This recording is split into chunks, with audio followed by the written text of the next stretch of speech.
qui s'est passé, donc ils ont détecté une vache, Ouais. 10, et 9 jours après, ils décident de retirer des lots de viande du troupeau de cette vache. Donc moi je raconte qu'est-ce qui s'est passé dans ces 9 jours, pourquoi il a fallu 9 jours entre le moment où on détecte une vache qui a un comportement anormal et le moment où on retire des lots, parce que pendant ces 9 jours, le reste du troupeau, et c'est ce que je raconte là-dedans, a été abattu, transformé, découpé, haché, etc. et consommé en partie. Donc il y a eu une espèce de délai qui fait que finalement cette mesure de retrait n'a pas servi à grand chose, puisque déjà c'est toute cette histoire qui a déclenché la psychose actuelle. Donc ça c'est la page horizon, et par ailleurs nous on fait une page complète. Ouais, ce qui est très intéressant, c'est de voir que par rapport à 96, en 96, les Français avaient également réduit leur consommation. Et ça s'était réduit, tu vois, ça avait baissé de 25%, et puis après ça s'était stabilisé. Là, la baisse chez Auchan, c'est moins 20% la première semaine, moins 30% la deuxième, moins 40% la troisième. Donc ça semble avoir un palier juste maintenant avec moins 40. Donc c'est ça qui fait que... Puis il y a autre chose aussi, c'est qu'en 96, il y avait, on avait identifié le coupable, c'était l'Angleterre, on avait fermé les frontières et on avait mis vache française pour rassurer les gens. Aujourd'hui, le label vache française, il est démonétisé, donc les gens ont plus confiance dans le système français. Pendant 20 ans, on a cru qu'avec le progrès technique, on allait avoir un risque zéro, on n'en a pas.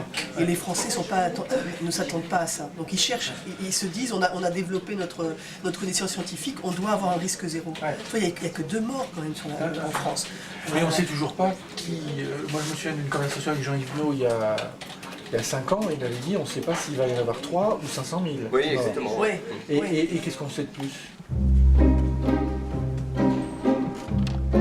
Jean-Yves, comme tu m'avais dit il y a quelques années, tu ne savais pas si c'était 3 morts ou 500 000, Oui.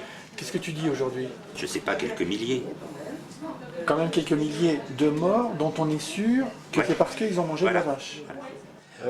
Moi, l'idée que j'ai, c'est que les gens ne regardent plus de toute façon les vaches, les bœufs comme ils le regardaient avant. C'est plus une bête qu'on regarde, c'est quelque chose qui est à la fois porteur, c'est vrai, de lait et de viande, mais donc tout le reste, tous les abats, toutes ces choses-là, sont regardées comme mortifères, quoi.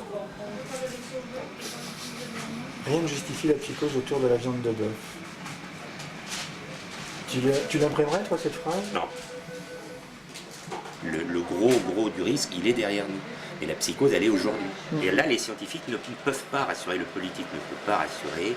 On est dedans, dans une situation irrationnelle. Comment tu gères l'irrationnel?